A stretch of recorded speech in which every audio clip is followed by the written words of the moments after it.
Axé para todo mundo. Lá se foi-se a última palavrinha que puxa vida, eu confesso a vocês que eu tive aí um aperto no coração de ter que consertar o seu Da Vinci. Bom, para quem é pai, mãe, tio, avô, sobrinho, sei lá, que teve aí o contato com um pequeno e depois, em algum momento da sua vida, teve que ensinar aí ensinar o certo, sabe do que eu vou falar, né?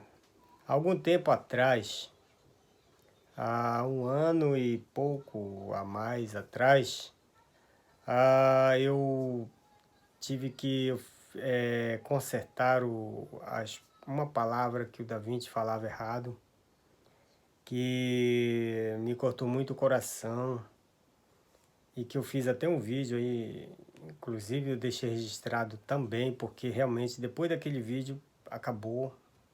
Eu senti assim que era o momento e eu tive a grande oportunidade de registrar ainda a última vez, que foi a palavra solta, né? Que ele sempre falava errado, assim como todas as crianças quando estão aprendendo as palavrinhas, né? Então eu tive que deixar registrado a palavra solta, que quando ele ia falar para soltar alguma coisa,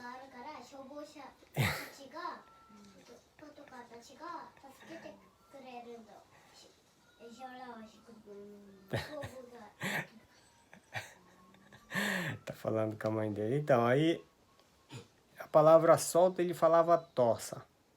Não sei de onde ele tirava essa palavra. Aí eu deixei registrado, tá bonitinho, né? E a partir de então cortou o coração, mas tive que ensinar.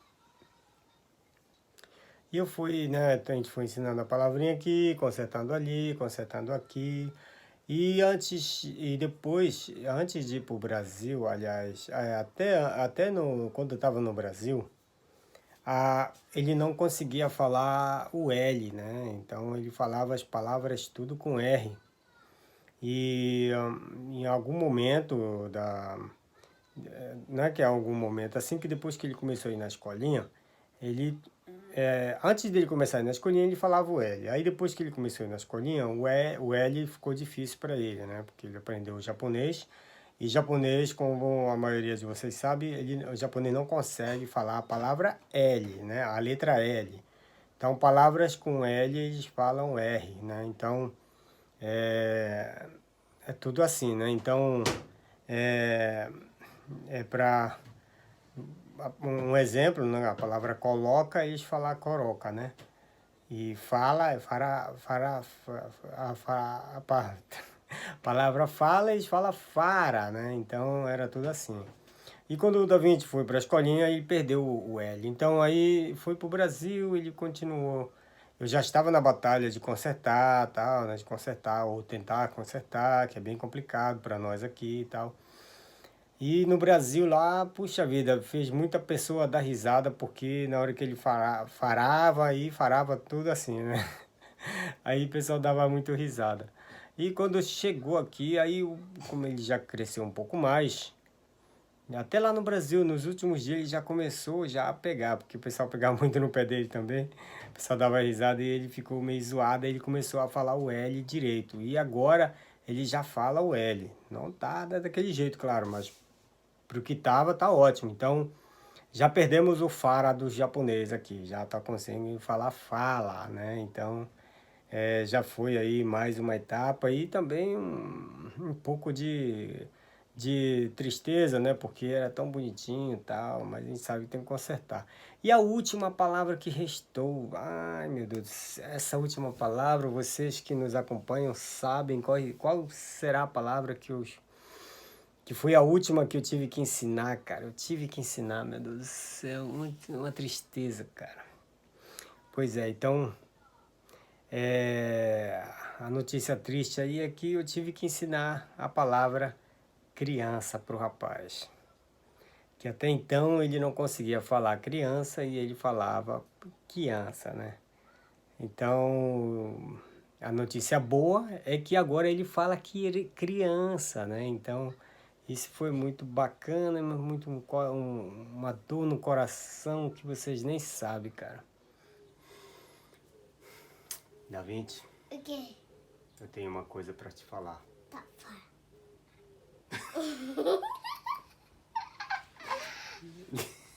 Presta atenção. Pode falar. Na verdade, a palavra criança não é criança. Na verdade, é criança. O quê? E esses dias que eu tive que falar pra ele, falar a verdade, né? Conversando aqui em casa com a Luazinha, eu falei, Luazinha, chegou o momento. Eu senti que era o momento, né? Falei, Luazinha, é o momento. Infelizmente, quem curtiu, curtiu. Quem chegou agora vai deixar de curtir, né? Mas ele agora já sabe que criança não é criança, é criança, né? E puxa, foi uma dor no coração que vocês nem imaginam, cara. Mas fazer o que também, né? Mas é isso aí. Então, foi isso aí que eu queria deixar registrado.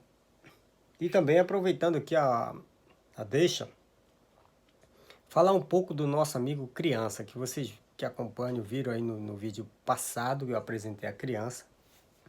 E que a criança não foi a primeira vez que eu apresentei. Fala a verdade, quem já está com a gente há muito tempo sabe que eu já apresentei ele lá no comecinho do canal, eu apresentei ele. Ele apareceu no meu vídeo aí e tal, apresentei, mas aí acabou que faz muito tempo, o pessoal esqueceu e o criança, eu vou falar um pouco a respeito da pessoa dele. O que ele faz, o que é a criança e por que é criança e tudo mais, né? Vou tentar resumir aqui para vocês rapidão. O criança, na verdade, ele é um japonês daqui do Japão. Ele é um japonês nascido aqui e tal, não tem nada a ver com o Brasil. Só que em algum momento da vida dele, a capoeira entrou na vida dele. Ele não é um capoeirista, dizer assim, um ótimo capoeirista. Ele não é que ele sabe fazer as coisas e tudo mais. Ele tem a capoeira como um estilo de vida também. E ele gosta, mas é igual eu, assim, não sabe nada, assim, né? Pode dizer assim. Ele sabe pra ele, olha lá, né? É igual eu, assim, sabe? Só pra... Não para enganar ninguém, é para se satisfazer. Essa é a palavra certa, para se satisfazer. E é o que a gente faz aqui. A gente, todo mundo, ninguém é bom, ninguém é dono de nada, ninguém sabe de nada. A gente faz de coração, eu e o Ney principalmente, que são brasileiros, a gente faz tudo de coração, tudo as três porradas, modo de dizer. A gente faz do nosso jeito e a gente é feliz por isso. Gostaríamos de saber muito mais, mas a vida não nos proporcionou até agora, no entanto. Mas é assim, a criança é assim, ele, em algum momento da vida dele, entrou aí a capoeira na vida dele e ele treinava em um grupo muito grande por aí, em outros lugares. Ele morou em vários lugares aqui no Japão. E mais precisamente, há uns 7 anos atrás, ele mudou para cá, para Utsunomiya, né? E nisso ele procurou capoeira e encontrou nós, era o único que treinava aqui, né? E ele chegou até nós, né, pedindo aí para treinar com a gente e tal, e ele ficou 1 ano e pouco com a gente, quase 2 anos, morava aqui em Utsunomiya, depois ele mudou para outro lugar, continuava vindo, só que depois ele foi para muito mais longe, acabou que não deu mais para vir e agora ele está treinando em outro lugar. E nisso ele gosta muito da capoeira, apesar, né, como eu disse, do jeito dele e tal, e só que ele não... como se diz aí, ele sempre gostou e também, não só a capoeira, a cultura brasileira, ele tem um afeto pela cultura brasileira. Ele gosta de futebol, apesar dele não jogar futebol, ele gosta de futebol. E ele conhece alguns jogadores, tal, né? Ele gosta de filmes, de cinemas brasileiros. Que para quem não sabe, aqui no Japão é uma vez por ano, se eu não me engano, tem aí um festival de cinemas do Brasil. Alguns filmes pequenos, outros grandes, que passam em um cinema lá em Tóquio. passa lá, tem um cinema lá, que não é grande, ele passa esse tipo de filme, né? Brasileiro, estrangeiro, outros filmes lá. E numa dessas, eu e a Lu, a gente foi lá em Tóquio, a convite do Criança, para a gente assistir um filme brasileiro. E fomos lá, tal, né? Era um filminho feito até aqui no Japão, se eu não me engano. Mas aí, beleza. Aí, o Criança é assim, ele gosta da cultura brasileira. Ele fala um pouco inglês, um pouco chinês e um pouco de algumas palavrinhas português, em português. E ele chegou até a escrever um livro em japonês, mas contando a nossa história aqui da capoeira e alguns personagens, inclusive eu e a Lu era um dos personagens do livro dele. Eu não cheguei a ler, ele fez um livro, né? E deu pra Lu a ler e tal. Eu não consegui ler porque eu não sei ler e tal. Mas é assim, o Criança é assim, ele é um cara super inteligente e muito... Ele é muito fechado, assim, né? A cultura dele é muito fechada. Mas ele é um cara super inteligente. Inclusive, a profissão dele é engenheiro, não sei do que, mas ele é engenheiro. Ele produz alguma coisa aí. E o trabalho dele é um pouco instável, ele trabalha por empreiteira, então ele fica trocando sempre de lugar de trabalho e tal, e é assim que ele leva. Ele está com 39 anos agora, ele é solteiro, e ele morava com os pais em Saitama Ken, né, na região de Saitama, o estado de Saitama, e agora ele mora em Kanagawa, onde ele trabalha, onde ele tem um apartamento dele, e ele leva a vidinha dele, trabalhando e praticando capoeira e fazendo os seus hobbies, né? No caso, ele tem alguns hobbies e tal, principalmente escrever, né? Ele é muito inteligente. E ele é muito legal também, ele é daquele jeitão fechadão assim, mas ele é muito gente boa. Tudo que você precisar, ele tá pronto a ajudar e tudo mais. Ele é muito gente boa. E muito respeitador, sabe? Ele, apesar de ter muito tempo com a gente, assim, ele sempre respeita muito, assim, na hora de conversar, aquela coisa, assim, sabe? Mas ele é uma ótima pessoa. E não casou até agora, vai completar 40 anos agora e não casou. E ano passado, não sei, não tô lembrado, eu acho que foi em dezembro, ele folgou 10 dias, pegou 10 dias de folga e foi para o Brasil. E ele foi em São Paulo, como eu já referi no vídeo passado, ele foi em São Paulo e foi no Rio de Janeiro.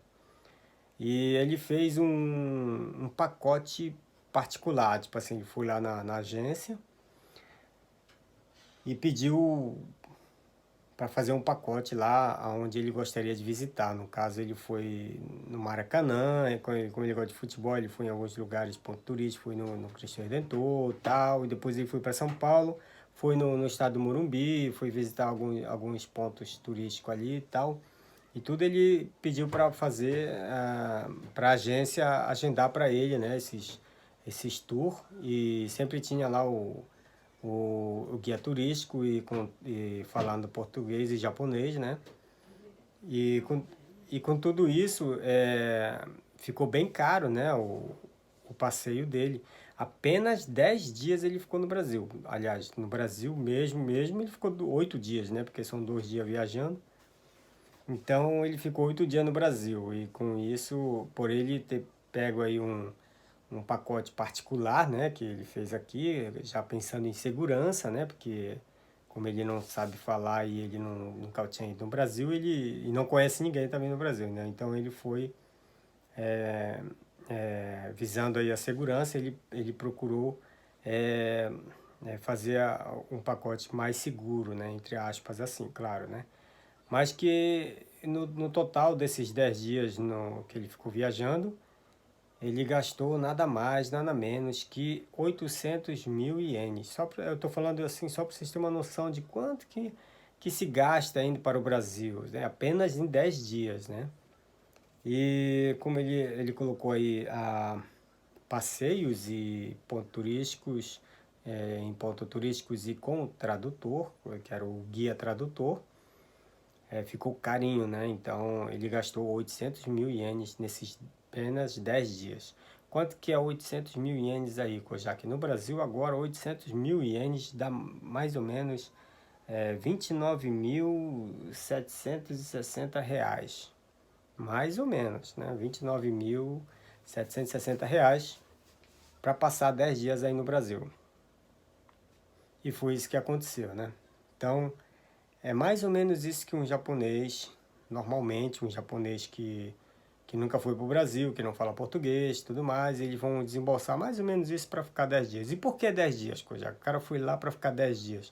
Porque para a maioria dos japoneses que trabalha como funcionário em alguma empresa, no máximo que a gente consegue folgar no ano, em dias consecutivos, são 10 dias que a gente consegue. Isso porque a gente emenda a folga, vamos supor, ele foi em dezembro, ele pega aí a folga do país, né, que começa aí, se eu não estou lembrado, lá para o dia 27 de dezembro e vai até dia 5, 6 aí de janeiro. Eu estou falando da gente no geral, aí, né? O japonês pega aí essa folga, já emenda aí e junta com as férias remuneradas que ele tem. Então ele não chega a folgar 10 dias, já são, vamos supor, 5 dias do normal da empresa e mais 5 dias, vamos supor, de férias acumuladas aí. E é assim que o japonês consegue viajar. A primeira viagem da Lua para o Brasil foi da mesma forma, ela passou 10 dias também. E muitos e outros que eu conheço aí passaram. O Juba, que vocês viram aí também, foi na mesma onda. Ele passou 10 dias. Lembrando que não é 10 dias, 10 dias de folga, mas é um dia viajando, o outro para voltar, é quase mais de 2 dias viajando. Então ele passou aí 7 a 8 dias no máximo no Brasil, né? De ver assim. E o resto se locomovendo. Então é assim que funciona. Falando isso aqui só para deixar registrado para vocês saberem como é que funciona aqui para um japonês passear aí no Brasil, ok? Essa foi um pouco da história e é isso aí. Então, resumindo, criança aí, a gente boa, nosso amigo. E infelizmente aí o nosso Da Vinci já não vai mais falar criança nos vídeos. Foi uma tristeza muito grande, mas vocês sabem que uma hora tem que acontecer. E aconteceu. Falou então, obrigado a todos, muita paz, muita luz, namastê e axé. Eu vou contar meu história, mas não é história. Eu tava morando aqui. E eu fico lá no Aien. Eu viro Aien. E quando eu virar Aien, ficou tudo escuro e ficou quente. E eu caí no planeta Terra. E eu virou uma pessoa. E eu era nome Leonardo. E eu meu escola, meus amigos, tava no outro planeta e ficou quente e caiu no planeta Terra e todos aí caiu no planeta Terra e virou uma pessoa e virou Nono, Isaki e Ayato. É isso. É isso que história de hoje. Tá bom então, obrigado. Então essa é uma história verdadeira. É verdadeira. Tá bom então, obrigado, hein, por compartilhar com a gente e com as crianças. Não é criança. Não é criança? É criança. Oh my God. Não é criança, é criança. Ah tá, desculpa, tá? Eu errei. Obrigado. De nada.